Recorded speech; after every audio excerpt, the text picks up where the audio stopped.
Yes, I'm live now. This is Santu Sahu, and you are watching Sahu's tutorial.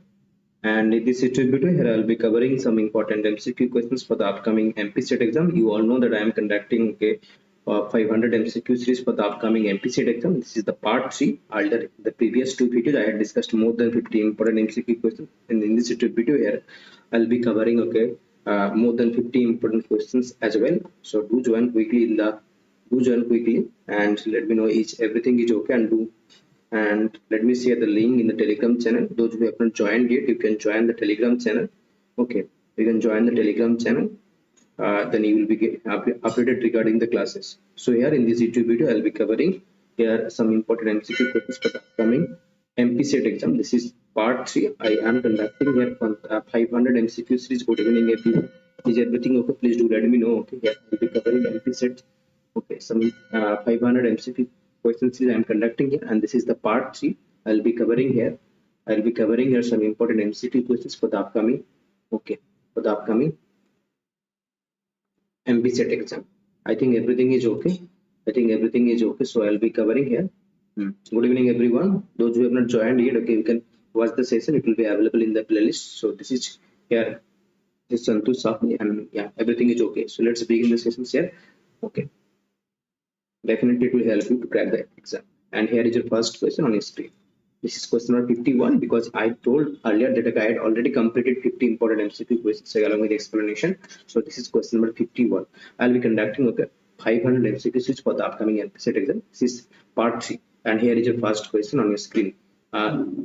Which of the following poems start with these opening lines that partisans people stitch shrouds from a flag, gentlemen scissored and opened people fraying across the country renoted themselves on this island here. Sea Bridge Bombay by Adil Jaswala, To India, My Native Land by Diregio, By the Waters of Sindh by Aga Sahid Ali, and In the Bazaars of Hyderabad, that is by Sarojini Naidu. So in which poem do we find these opening lines here that partisans people stitched out from a flag, gentlemen seizures sent, and open people fraying across the country renoted themselves on his island. So this is the famous opening line of which poem? Seabreeze Bombay by Adil Jaswala, To India My Native Land, here by Henry Louis Devin Diregio, By the Waters of Sindh, Aga Sahid Ali, and the Bazaars of Hyderabad. Okay, in the Bazaars of Hyderabad, I know everybody will see here by watching, okay, by seeing that scene actually. So no, it is not. So here the right option is actually Sea Breeze Bombay by Adil Jaswala. Sea Breeze Bombay by Adil Jaswala.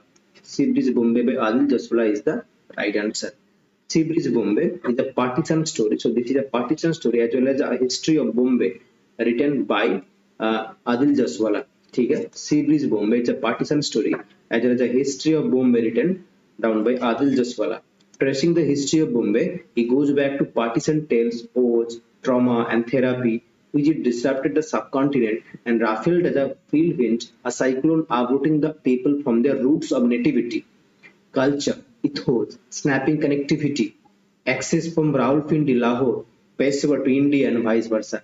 Many perished on the way, tired of fatigue, hunger, thirst, illness, and the caravans of refugees, rendered homeless, and while on the other hand, violence, bloodshed, genocide, stampede, rape, brutality wreaked havoc in the name of the partition, cutting across the religious line.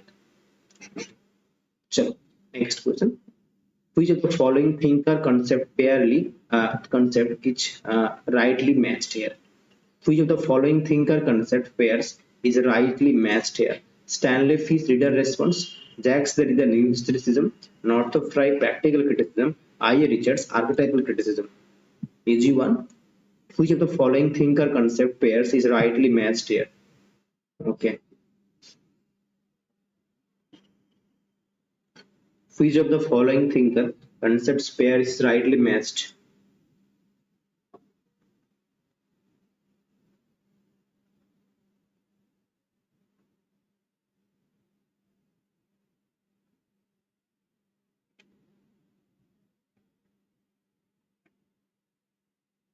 Easy one.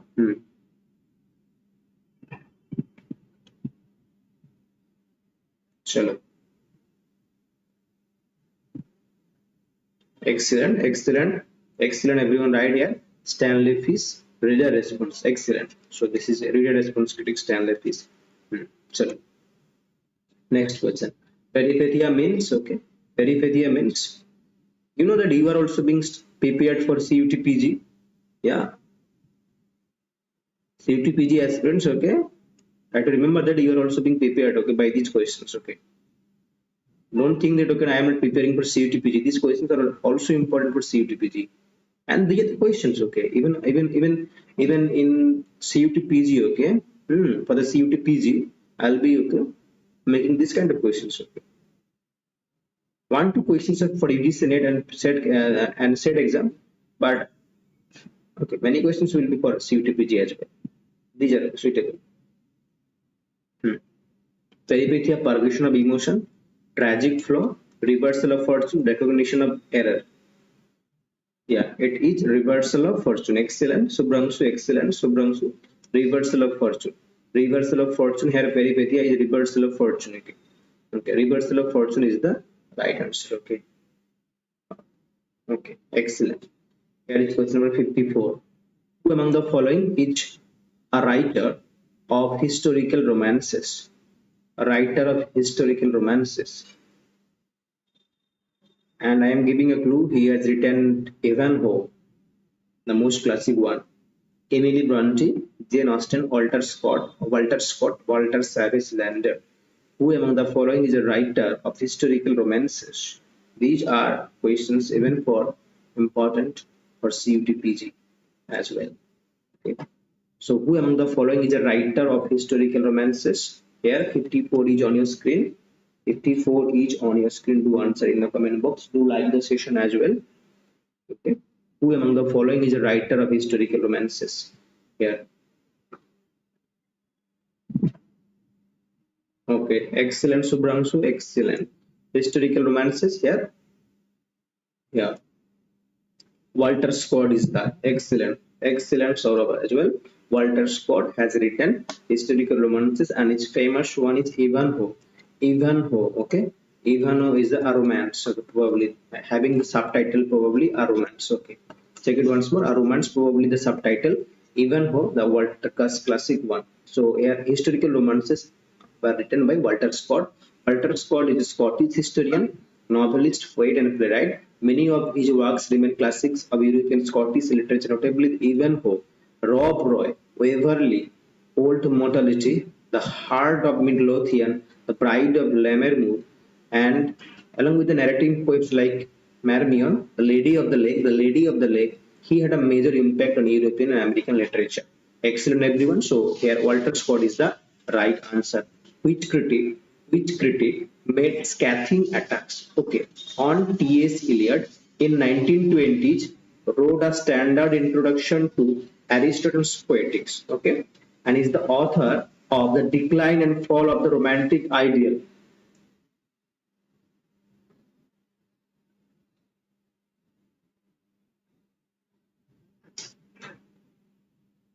Which critic made scathing attacks on T.S. Eliot in 1920s and wrote a standard introduction to Aristotle's Poetics, and is the author of The Decline and Fall of the Romantic Ideal.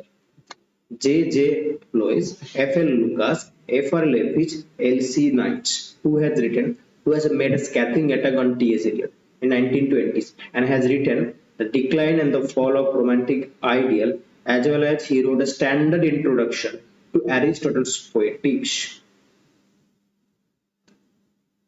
It is not F.R. Lepage, it is not John Livingston Lewis, it is F.L. Lucas, okay? It is F.L. Lucas. F.L. Lucas has written The Decline and Fall of Romantic Ideal. The Decline and Fall of Romantic Ideal. So 55B is the answer, and he has also written a standard introduction to Aristotle's Poetics. F.L. Lucas is the right answer, remember head. Who coined the term objective correlative? T.S. Eliot, John Ransom, Ezra Pound. Okay, got it, Saurabh. Here, F.L. Lucas is the right answer. Yeah, got it. Here, Washington Allston. Who coined the term objective correlative? Who coined the term objective correlative? Ezra Pound, Washington Alston, Ezra Pound, John Orange, and T.S. Eliot. Who has coined the term objective correlative? Objective correlative was coined by who had coined objective correlative here?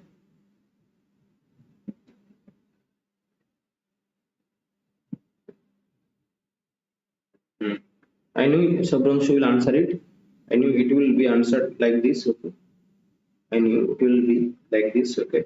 And waiting for Saurav's answer as well. Waiting for Saurav's answer as well. Subramshu has said hey. Waiting for Saurav's answer as well. Okay. Is it John Corangen, Ezra Pound, Washington Alston, and T.S. Eliot? Okay. Do answer quickly. Who coined the term objective correlative here? Subramshu has said T.S. Eliot. No, it is not T.S. Eliot. Okay, it is Subramshu. I should know that it was first coined by Washington Alston. Okay, it was coined by the American writer Washington Alston. Washington Alston has coined the term objective correlative. Later, it was introduced by T.S. Eliot. T.S. Eliot has introduced this term, popularized this term. Okay. Hamlet, no, Subramshu.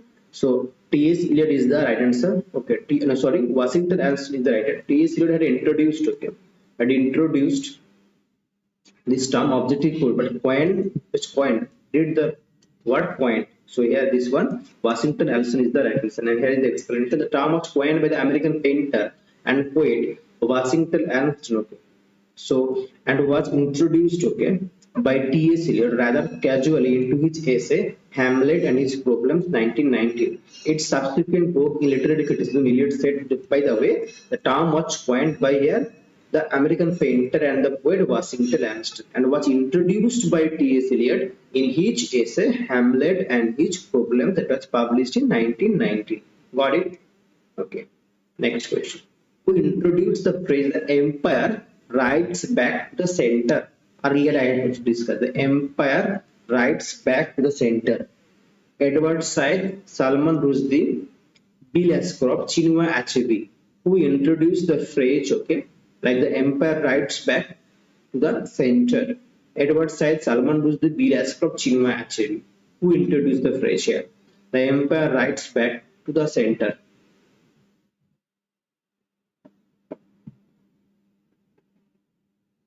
The empire rights back to the center. Edward Said, Salman Rushdie, Bill Ashcroft, Chinua Achebe.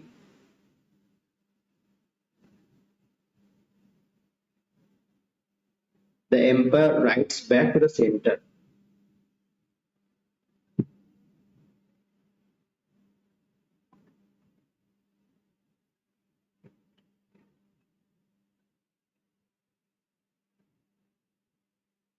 I am giving a clue. Chutnification. The phrase chutnification is associated with him. I am giving a clue. Chutnification is associated with him. No, it is not C. It is not A. Actually, it was the first. No.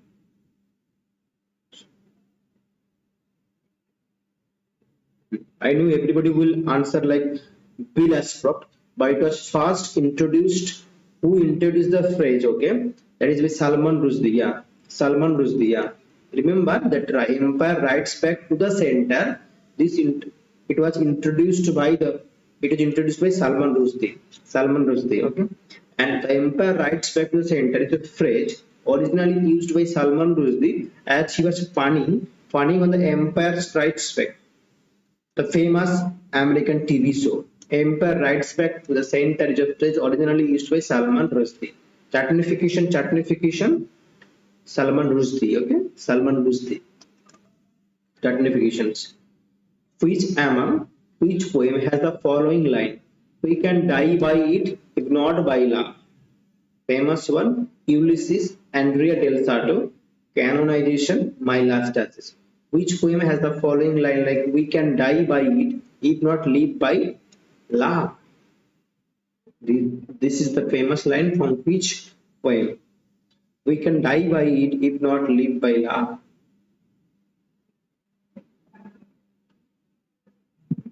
Slowly and slowly, let's complete.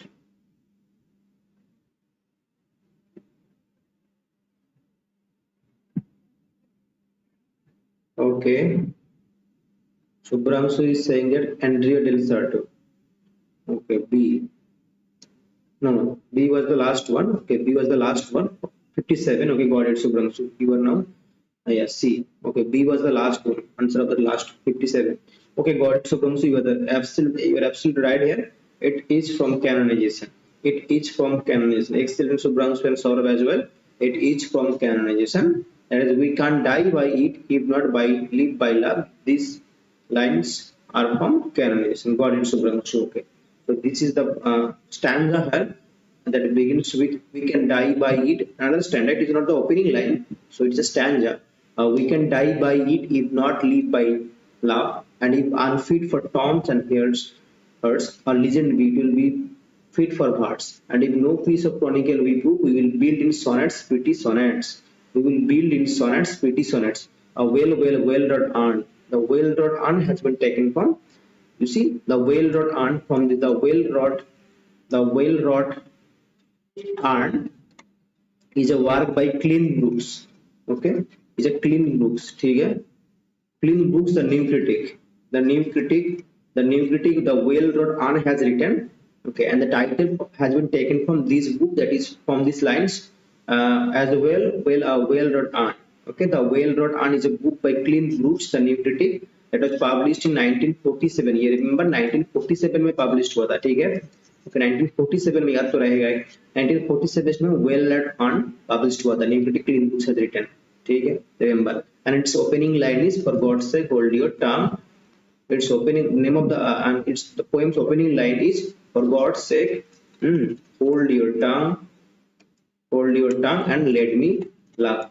This is the opening line of canonization, John Donne. And here we find the tapestry. Okay. The Victorian comic opera Patience, that satirized the aesthetic movement, was written by whom? The Victorian comic opera Patience. So this is the comic opera called Patience. Who wrote this comic opera Patience? Satirizing the aesthetic movement was written by Gilbert and Arnold, Tennyson, Arthur Hugh Clarke, and Sullivan.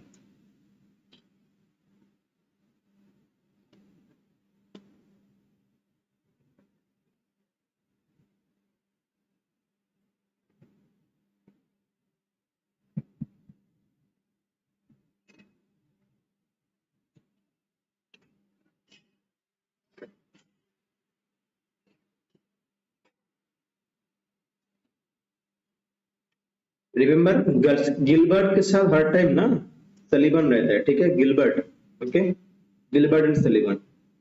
So here D is the answer. Okay, D. So it is Gilbert and Sullivan as written Patience. Okay, just a minute. Okay, hello.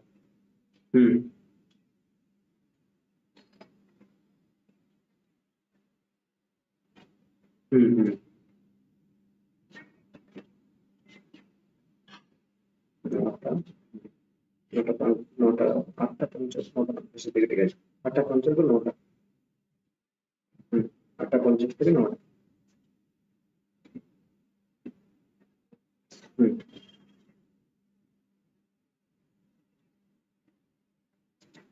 देखो, here is the explanation. Gilbert and Sullivan. Patience was the sixth operatic collaboration of 14 between Gilbert and Sullivan. ठीक है? It ran for a total of 570 performances, which was 7 more than the author's earlier work. HMS, by the way, Gilbert and Sullivan Patience. Gilbert and Sullivan edited. ठीक है? चलो, next questions. Pre-Raphaelite poetry is mainly concerned with narrative and style, narrative and nature, form and design, form and value. Pre-Raphaelite poetry is mainly concerned with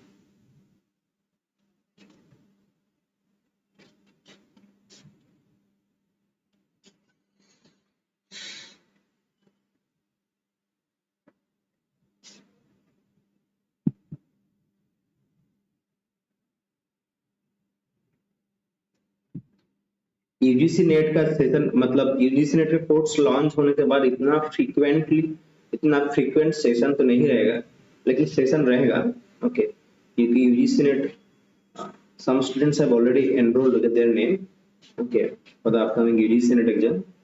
So I'll be busy, okay, in that course actually. So probably, okay, I'll not be able to, okay, make videos frequently, but yeah, there will be videos, okay. I will try, don't worry. So Pre-Raphaelite poetry is mainly concerned with here form and design actually. Hello.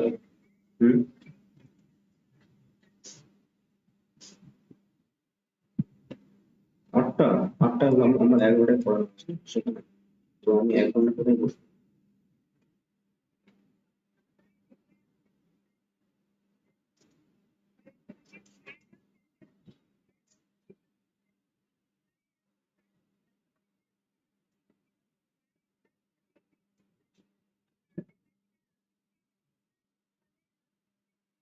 একটা 12:30, 12:30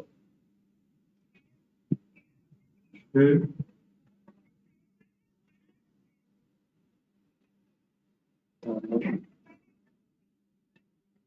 না না, কালকেই করতে হবে। সাড়ে 8:30 করে, 8:30, 8:30।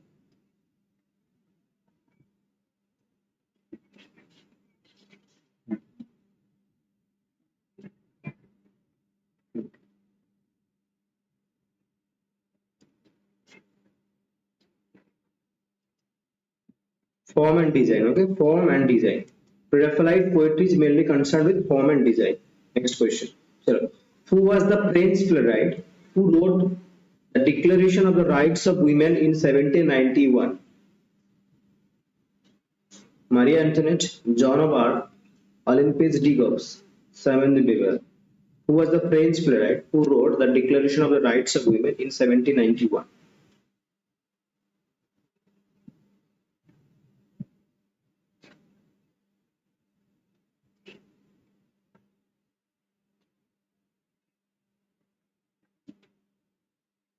'61 is on your screen to answer.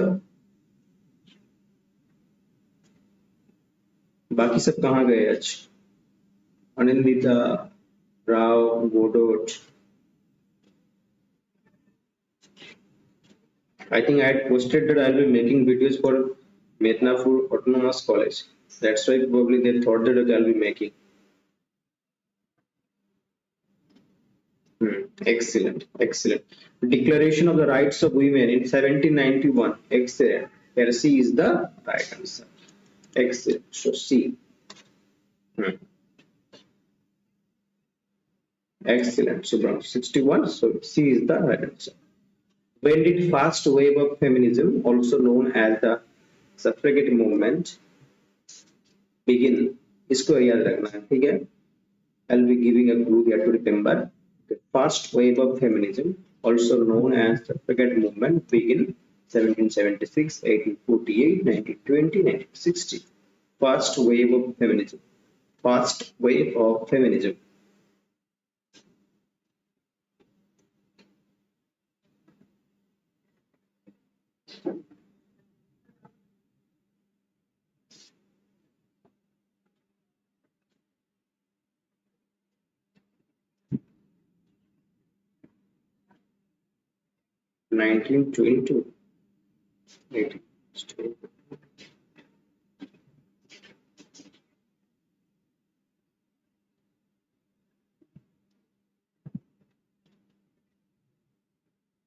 No.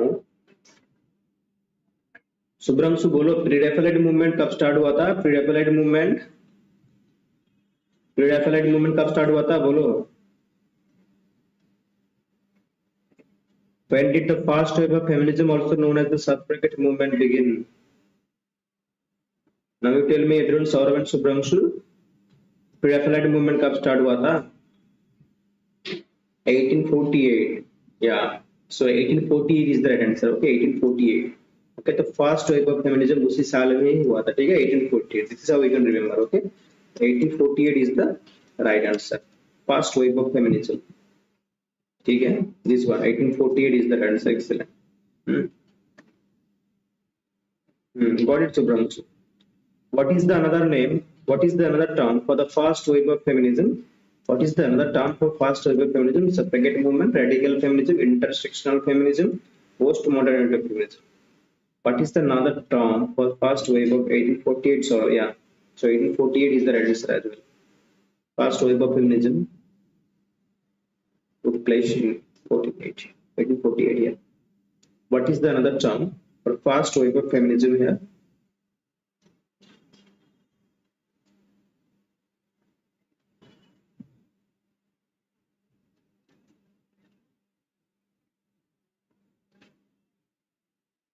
Right now I discussed. Hmm. Hmm. Yeah. A close observer will answer it correctly. Okay. A close observer of all these things. Excellent, Saurabh, excellent. So yeah, Subramsu to here. That is what is the another term for the first wave of feminism? Suffragette movement. Okay. अगर daily ऐसे तुम लोग करते हो ना, मैं तो बोल रहा हूँ बहुत बहुत दूर जाओगे तुम, ठीक है? अगर डेली ऐसे प्रैक्टिस करते हो, ठीक है? देखो सिर्फ एमसीक्यू करने में कोई फायदा नहीं है, इसीलिए मैं ना नया नया सीरीज लेके आऊंगा उसके बाद, ठीक है? नया न्यू सीरीज लेके आऊंगा. I will be covering every author. Okay, I'll be covering every author from Indian literature to European literature. Then I will be covering okay, theory, criticism, British literature. Everything will be covering one by one. I'll be taking up one writer and I'll be discussing every important writers as well. I'll be discussing literary movements, okay, Indian aesthetics, English language in India, research methodology. One by one, I will be covering. Okay, okay, one by one, I will be covering. So. Only MCQs will work. So apart from okay, MCQs, you also have to read the lines. Okay, read the lines as well. Okay, book is important. Reading is important. What wave of feminism do we associate it with past with Virginia Woolf? Okay, what wave of feminism do we associate it with Virginia Woolf? Okay, first, second, third, and fourth.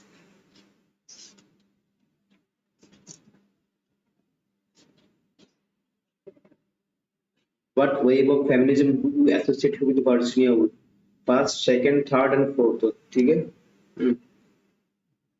What wave of feminism do we associate with Virginia Woolf here?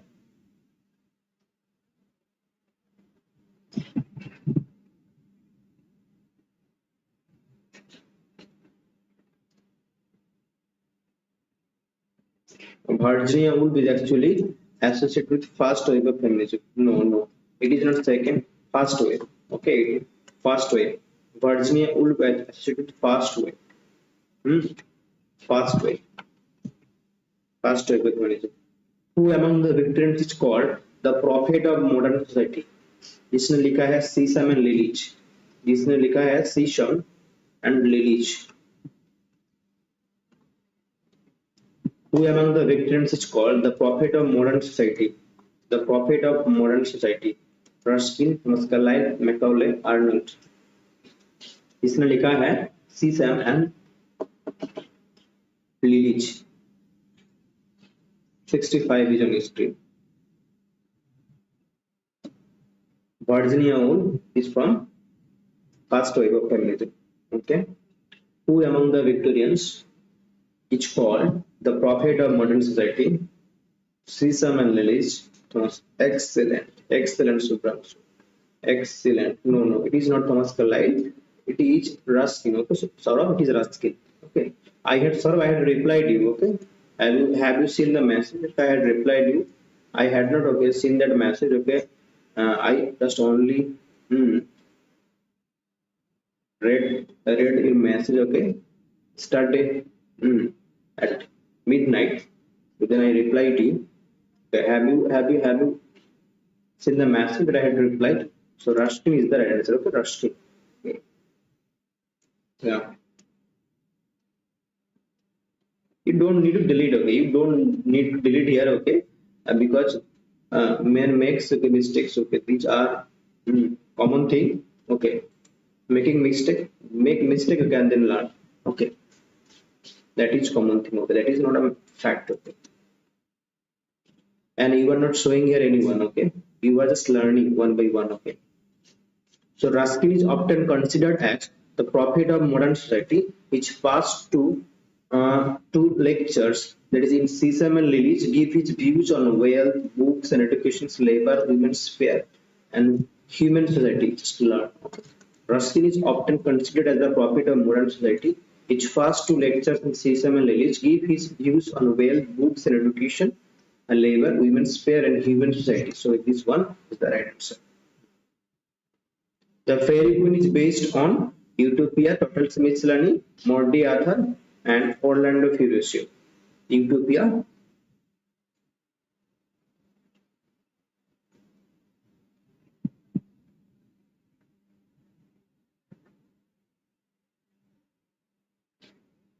पहले published to the कब? Utopia was first published in 1516, isn't it? Then उसके बाद 1551 में translate हुआ था English में, Ralph Robinson translate किया था. टोटल स्मिथसोनियन 1557 पे ना हुआ था ना, ओके isn't it? Then उसके बाद मॉर्डी आर्थर किसने लिखा है? Melodies, Thomas melody, isn't it?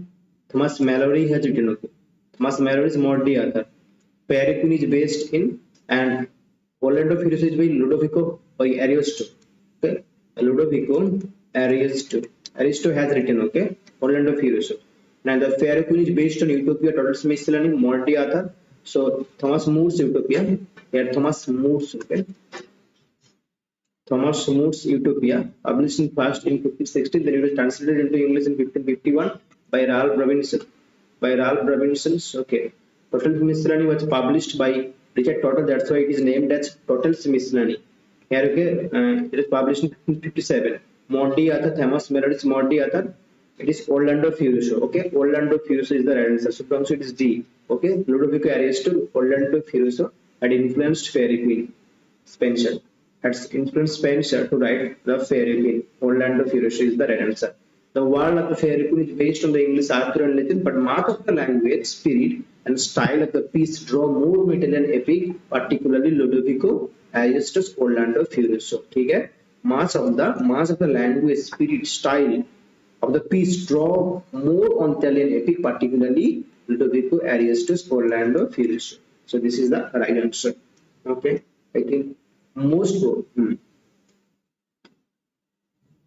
which is short, excellent, got it, sir. Which is short play based on the Don Juan legend. Okay, which is short play based on the Don Juan Don Juan legend. Man and Superman, back to Methuselah, arms and the man, here measured, okay, Barbara.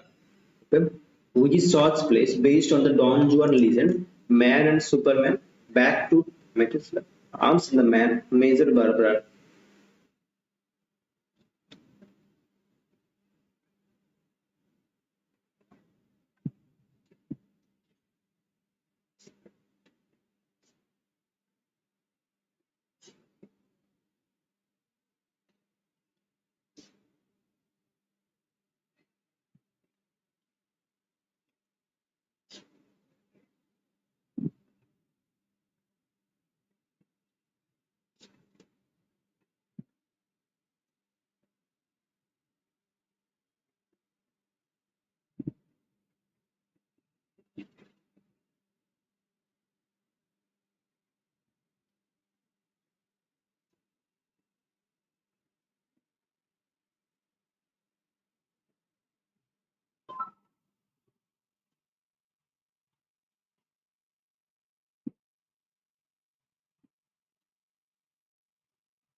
Excellent, Subramsu. It is Man and Superman.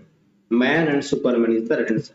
Which is short plays based on the Don Juan myth. Man and Superman is the right answer. Man and Superman, and in that, okay, what Man and Superman, there is a part Don Juan in Hell. This is the third act of Man and Superman. Okay, Don Juan in Hell. This is the third act of Man and Superman by George Bernard Shaw. Straight off from the main action of the play, this act is a non-realistic dream episode. A dialogue of four actors is spoken theatre at its most operatic and is often performed as a separate piece. So that actually the question was, what was the question? Short plays based on the Don Juan in it. Yeah, it is Man and Superman. Wait, Don Juan in Hill. So yeah, is the part. Third act. The concept of Ubermensch or Superman is related to Martin Heidegger, Gadamer, Theodor Adorno, and Nietzsche, Friedrich Nietzsche. The concepts of Ubermensch or Superman is related to Martin Heidegger, Gadamer, Theodor Adorno, and Friedrich Nietzsche. Ubermensch means Superman. This is associated with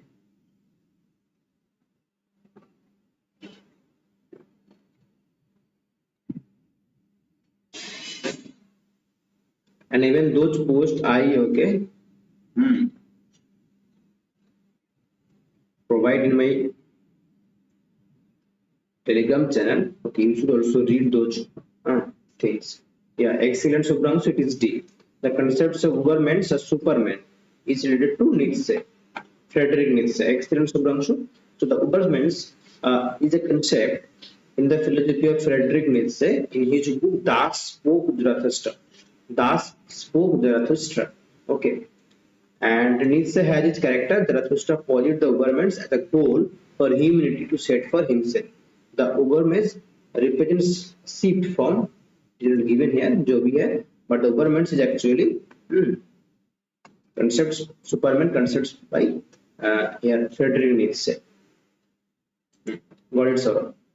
What role did Olympics Diggox play in advocating for women's rights? Okay, she was a philosopher, she was a politician, she was a playwright, and wrote the Declaration of the Rights of Women, and she was a military leader. Which one? Earlier I discussed this question. So earlier I had discussed this question.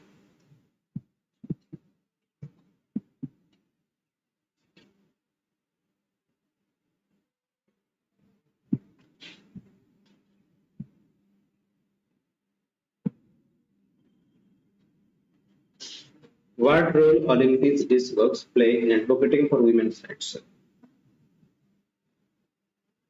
Okay, excellent, Subramsu. Excellent. That she was a playwright and she has written Declaration of the Rights of Women, sort of as well. So she was a playwright and wrote the Declaration of the Rights of Women here. C is the right answer. Excellent. Next question. The passage beginning all the world stage is spoken by which character in As You Like It? Frederick, Darkstone, Orlando, Jax. The passage beginning all the world stage is spoken by dash character in As You Like It by Shakespeare. Frederick, Darkstone, Orlando, and Jax. 70.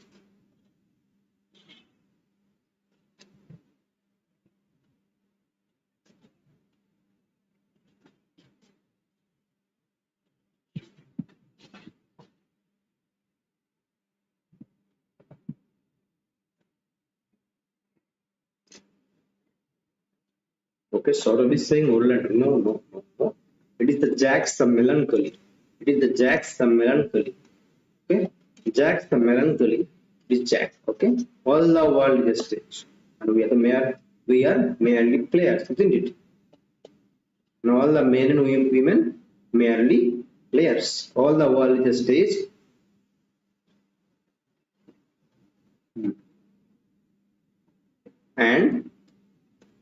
And all the men and women are merely players. So this is why Jax the Melancholy. So D is the right answer. Jax is the most famous speech in As You Like It is the 7 Ages of Men, which begins all the world is stage and all the male and women merely players. And it was in CBSE school, okay, in standard 9, okay, when I was teaching probably in 2009, 2017, 18. So yeah, in 2018, okay, in class 9, okay, of standard 9 of CBSE board. So they used to read, okay, As You Like It. They used to read As You Like It. CBSE standard class 9. I'm talking about 2019, 19 or 18 probably. Okay. So As You Like It. So Jax, the most famous speech in As You Like It is the 7 Ages of Man, which begins all the world stage and all the male and women merely players. Act 2, Scene 7.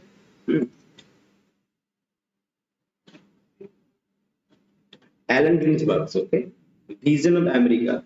Alan Ginsberg's vision of America is inspired by Walt Whitman, Robert Frost, Ralph Waldo Emerson, Edgar Allan Poe. Allen Ginsberg's vision of America was inspired by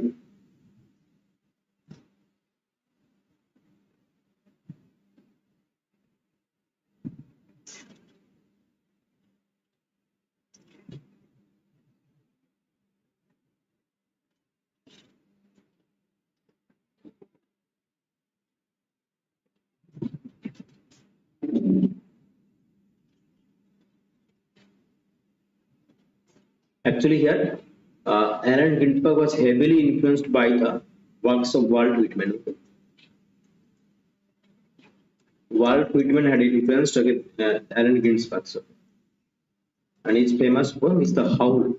Okay, The Howl. And Beat Generation writer, isn't it? The Beat Generation writer. Beat Generation writer, isn't it?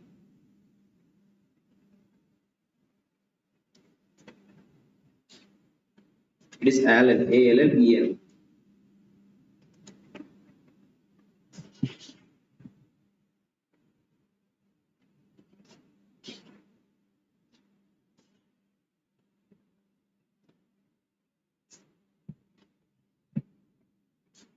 Got it? Sure. The Naked, important one. The Naked and the Dead is one of the most finest novels on World War II. It is written by Norman Mailer, Truman Capote, Saul Bellow, Bernard Malmont. The Naked and the Dead is one of the most novels. It's one of the most novels here. Okay, is one of the most finest novels on World War II. It is written by whom? The Naked and the Dead. Finest novels on World War II. World War II. Detailing World War II. The Naked and the Dead. Who has written here? Excellent, excellent. Excellent, Subrangshu. It is Norman Mailer.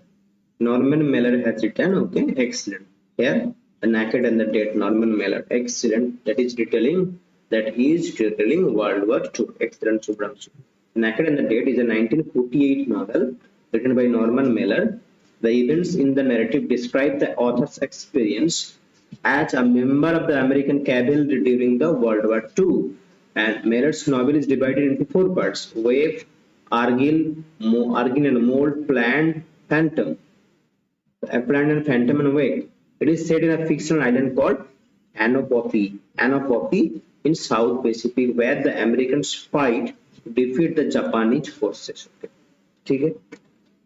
Which among the following is the most complete cycle of miracle plays?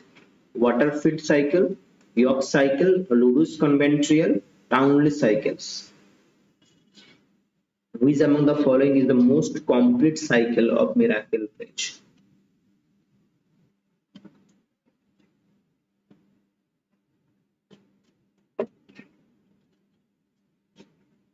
Most complete cycle of miracle plays.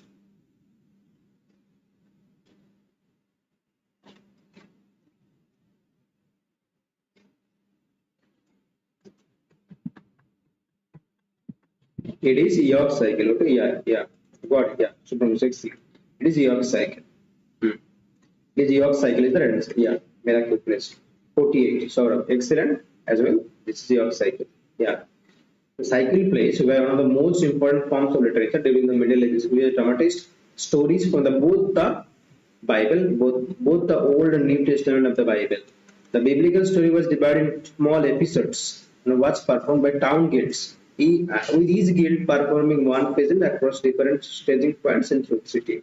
Yeah, out of these, we have total famous cycles like mystery plays, cycles of mystery plays, namely Chester, York, Wakefield, and Townley. Chester cycle, York cycle, Wakefield cycle, and Townley cycles. Okay, these are cycles of mystery plays. Out of this, the York cycle is the most complete cycle, having with 48 episodes. York cycle. Who wrote an ode to himself? Ben Jonson, Edmund Spencer, David Lodge, Mark Shaw. An ode to himself. An ode to himself by whom? An ode to himself by whom?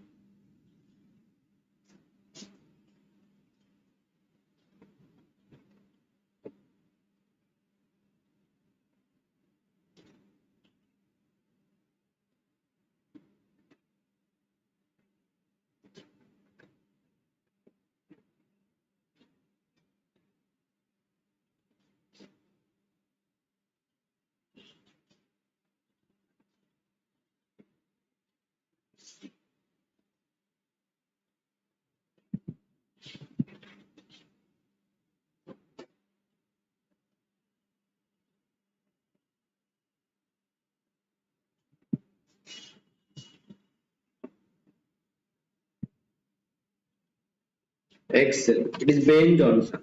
Ben Jonson is excellent Subramsu wrote to himself by Ben Jonson.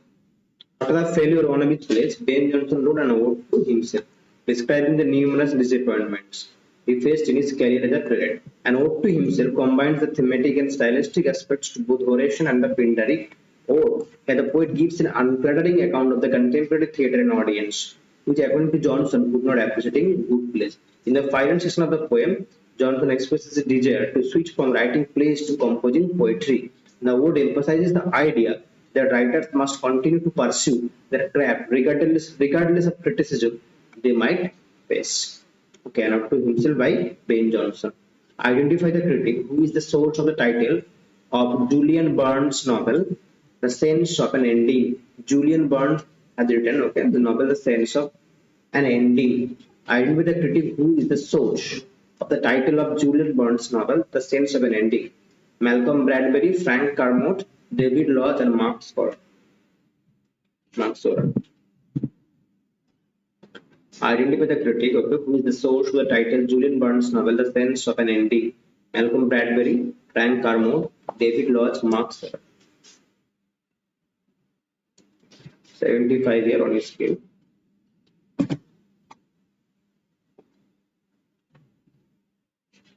Do one Sorer.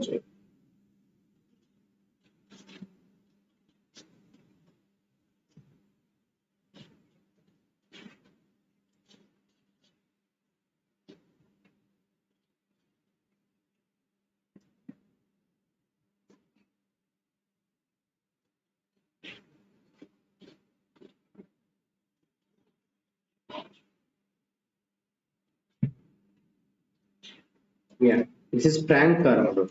This is Frank Kermode. As a ticket. This is Frank Kermode is the answer. The title of Julian Barnes' Man Booker Prize winning novel is inspired from the literary critic called Frank Kermode's influential work of the same name. So Frank Kermode has also written, okay, Frank Kermode has also written, that is the title, that is you have The Sense of an Ending. Okay, the title of the Julian Barnes Man Booker Prize winning novel, The Sense of an Ending, inspired from the literary critic Frank Kermode's influential work of the same name.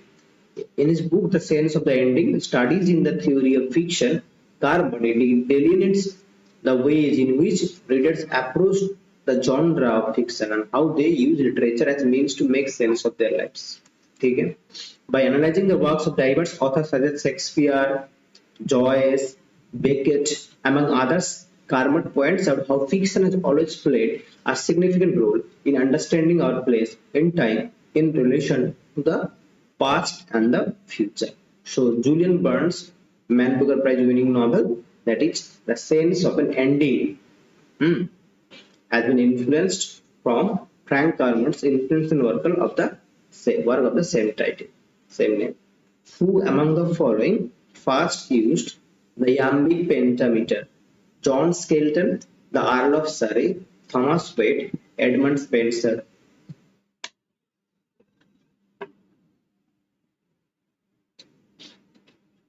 Who among the following first used the iambic pentameter? John Skelton, the Earl of Surrey, Thomas Wade, and Edmund Spenser. Who among the following first used here the iambic pentameter? Iambic pentameter was for the first time used by whom? Question number 76 is on the screen.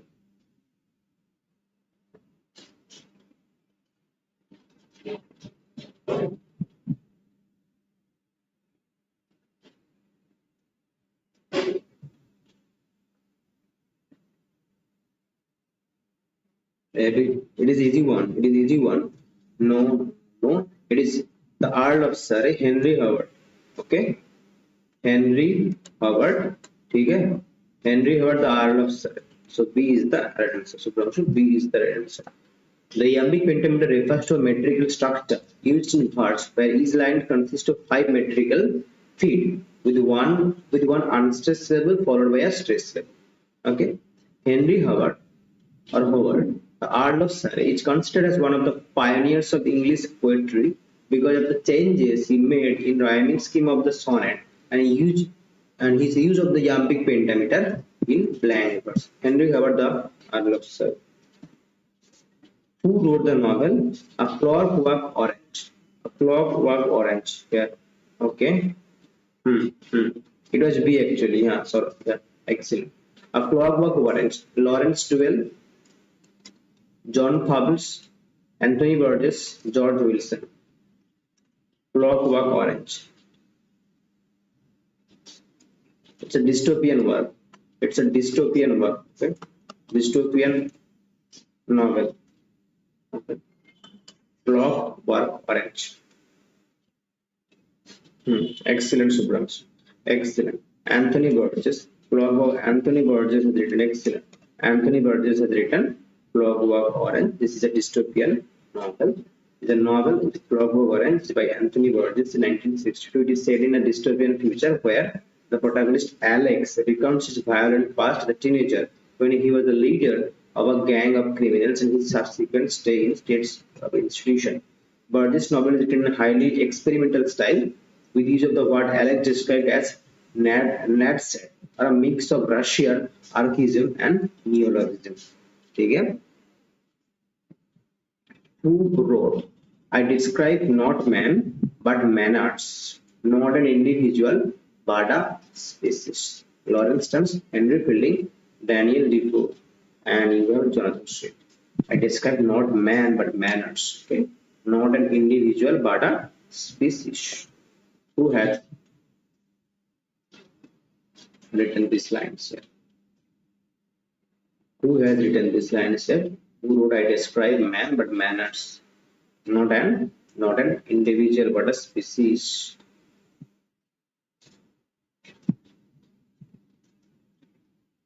AD John Street. 70 AD here on the screen.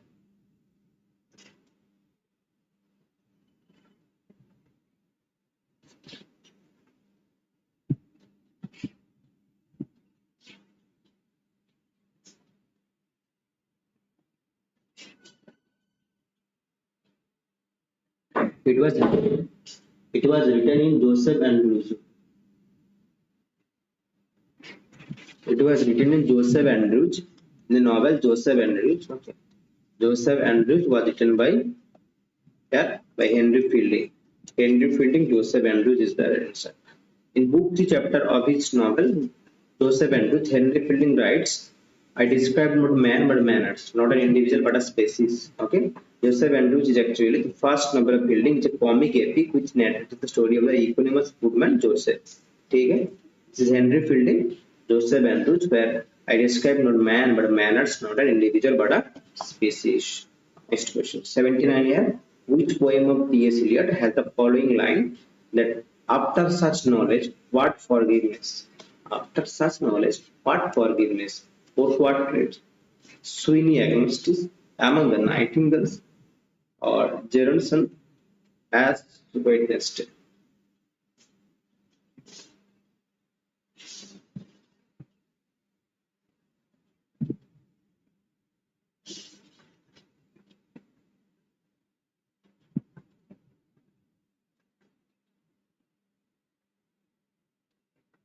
Which among the poem which poem of T.S. Eliot has the following line after such knowledge what forgiveness? So here it is from Jeronson. Okay, so D is the answer. A B C D. So this one. Okay, after such knowledge what forgiveness? So here D. This one. D is the answer. The line, the given line after such knowledge, what forgiveness occurs in the poem Jeronson. T.S. Eliot's okay. Jeronson is a dramatic monologue which is published in 1920, narrated from the perspective of an old man where he reflects on his life after the war. The poem deals with several themes such as religion and sexuality and as well as blah blah blah. So Jeronson is the right one. So, and today's last question. Okay. Who first formulated the phrase condition of England questions? Who had first formulated the phrase condition of England questions? Benjamin Disraeli, Thomas Carlyle, Jeremy Bentham, and Matthew Arnold. Condition of England questions. This is the last question. Yeah, this is the last question. Okay.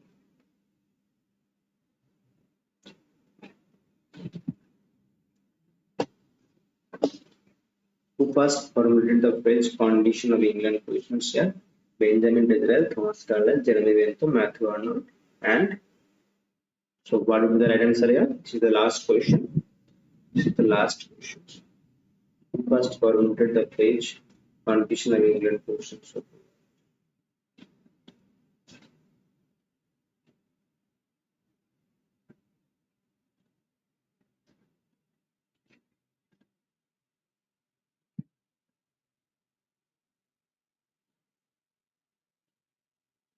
it is Thomas Carlyle, okay?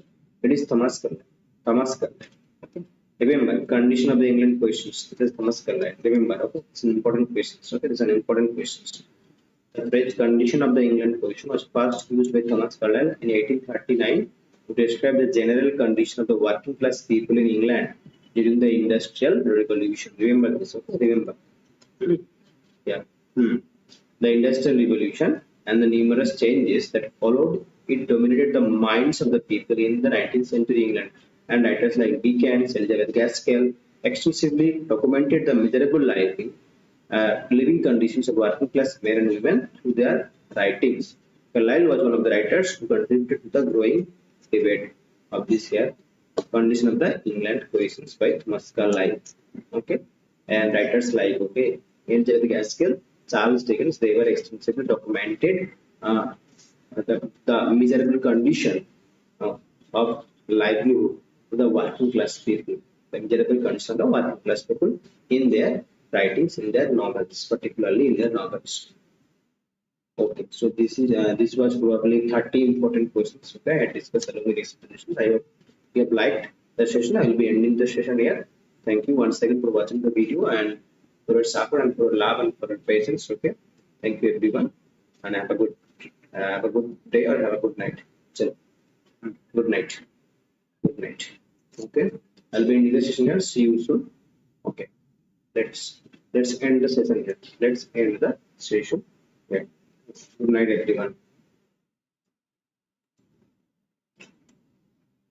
So I'll be ending the session here. Okay. Good night. Yeah. So let's end the session here.